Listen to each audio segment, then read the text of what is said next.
To an extent, right? I mean, if you want to superimpose that, yeah. No, not superimpose it. Just based on the reality of it and based on experience and history, right? Not. But you gotta go a step further. I mean, if you're in a world that take DNA and look at the Earth, you gonna say that DNA evidence is. No, what I'm. No, are you saying that? Joshua, not what I'm saying. I'm sticking. asking you a question about DNA evidence. Okay. It's not the world of the 1970s. Right. It's the start. The world we have evidence in the world.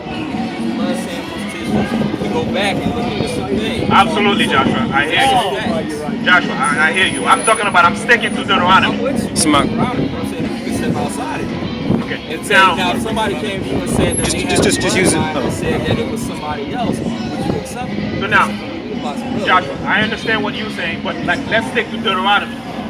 Yeah, but you keep coming back to it. Because you tell me to step out of Deuteronomy. Right, and that's what it's different because I'm not gonna let myself be hold it. All right, so Joshua, let me let my brother say something for you.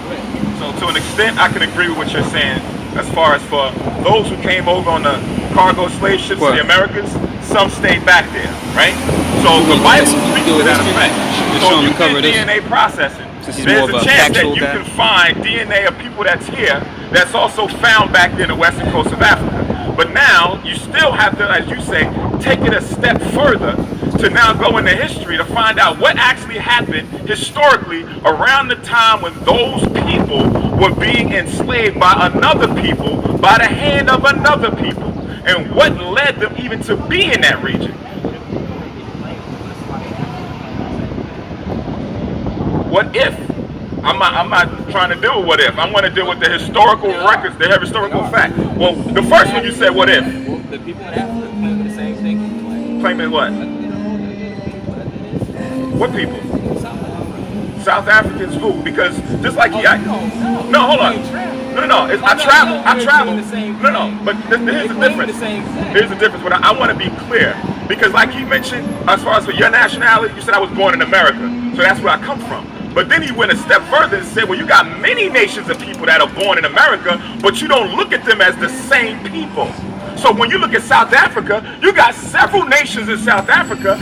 We don't look at them as the same people. For instance, you got so-called white people in South Africa. You got actual, as we would call today, Africans there, but they're not the same people. Exactly. So when he asks your nationality, right, but when he asks you your nationality, what is your nationality? Maybe we don't understand what the term nationality means. Maybe we have a difference of opinion or we don't understand on the same plane as far as when he mentioned what's your nationality. What nation of people do you derive from or do we derive from? What's the nativity? What's the place of origin, the person of origin that we come from? He's speaking biblically because if you just go by DNA, DNA won't tell you that. DNA won't tell you that. It'll just tell you that there's a man over there. And that's why I said DNA won't tell you that because it'll just say that you have the same DNA. I'm not debating. I'm not disagreeing with you. I'm just saying based on what you're standing on or what you're trying to say, DNA won't tell me that. Because if that's the case, if we migrate and travel in different places, then we would never come to the conclusion of who we are. And that's just not for us, that's for everybody. But hold on, but are they actually Americans? Do you not look at them and say that they're Chinese? Or you say they're Americans? So then there's no nationality. How many stops does it take to become something else? Huh? How many stops does it take to become something else? I don't know what that question means. How many stops is it? No, right. Right, but now, no, it's not where you're at, it's who you come from. Because if I'm born here, and now I leave and I go to China, and I have kids in China. Now, just because my kids are born in China, they're not Chinese by nativity, by nationality. They're by citizenship, they're Chinese. Or they may, because I don't know the laws in China. Say again? You're not accepting that that's all created by men. What? As far as for who we are, as far as for the identity? Our nation, the name. No. All created by men. No. To an extent. You didn't even hear what I'm about to say.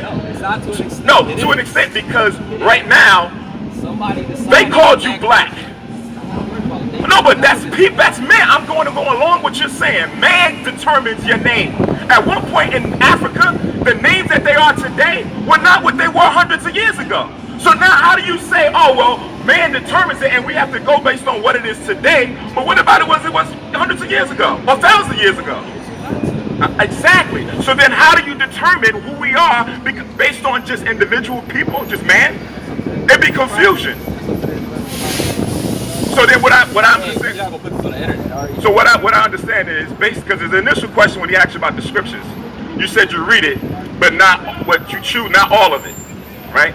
Why is that? I'm just curious. Just off topic. Why is it that you don't believe some things and there's other things that you do believe?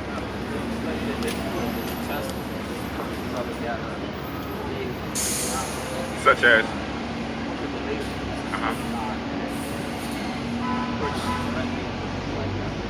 No, I don't. That's why I'm asking. I want to know what history you learned, because I'm not going to say that I'm wiser than.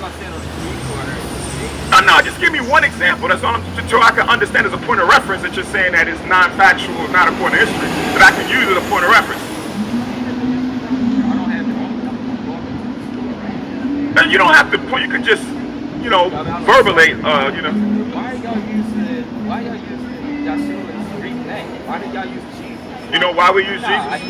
I'm about to answer you. Because most people read the English Bible, and his name in the Hebrew is not Yeshua.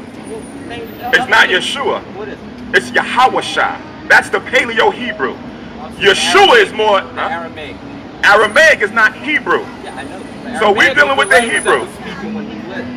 He spoke, it says in the New Testament, he spoke Hebrew. There was Greek and Latin being spoken. No, it's not that we don't study history outside of the Bible. We do study history outside of the Bible to know where there's bones and other things that people say. The world spoke Aramaic at the time. We spoke Hebrew. It tells you from Genesis, even now to the New Testament, Hebrew was spoken. Now, to answer your question, right now in America, the most predominant language spoken is English. And an English translation of the name Yahawashah in this form is Jesus. So when we speak, if we're speaking to someone and I say Yahawashah, they may not be able to correlate the Hebrew of his name to what they was taught from an adolescent. So we'll say that, but we'll edify like how you're being edified right now. And that's what we just did for you. And that's what we're doing for all. It's elevating the mind. Because that's what you know. Friends, what's your name? Joshua, right? That's not the Hebrew name that's in the ancient text. There's a Hebrew name for Joshua. Guess what it is? Subsequently, it's the same thing, Yahawashah. Because Joshua in the Hebrew means Savior as well. So that's a good edification for those who follow English now and may not follow the ancient Hebrew.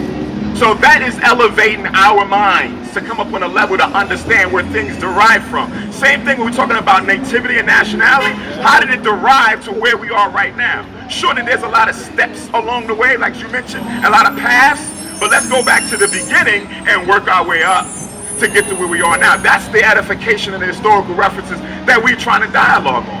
We're not trying to argue, we're trying to have a common understanding of who we are as a people. That's it. Because we know as a collective people in this country, we don't know who we are. Collectively, we don't know, because you can tell me one thing, somebody else is going to tell me another thing, somebody else is going to tell me another thing, someone is going to give me a religion for their nationality. So collectively, we don't agree on who we are, which is a shame.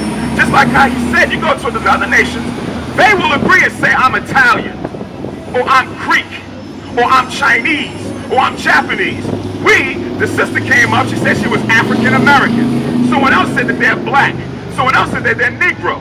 Someone else says that I'm American, right? So there's a difference of opinion as to what we subscribe to as to identify who we are. So the only way that we can try to debunk that is to sit down and reason and say, well, why am I American? Where does that terminology come from? And why do I subscribe to it? Or why is it that I'm black? Where did that name and that terminology come from, and why do I subscribe to it? And you know what? That's a good point that you made, because a lot of times when it comes to truth and real going into deep, most people don't care.